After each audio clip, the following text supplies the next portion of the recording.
Рано утрово, после 5 часот, започнавме со гасење на големиот пожар на отворен простор, кој што вчера во попладневните часови изби веднаш покрај патот од Скопје кон Блаца.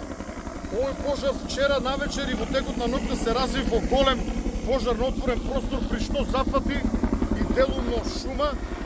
Рано утрово Скопската противпожарна бригада со повеќе возила и екипи започна со гаснење, а како помош се придружија и 2 полициски хеликоптери, еден армиски хеликоптер, за прв пат еден Пинцгауер на дирекцијата за заштита и спасување и еден Хермелиус со поголема цистерна на ДЗС.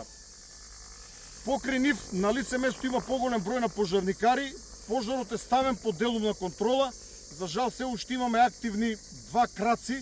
Едниот предмалку успеавме да го ставиме под контрола благодарение на полицискиот хеликоптер, кој што со прецизно дејство со вода од ведро успеа да го спречи неговото ширење. Со повеќе информации ќе се јавиме во текот на денот.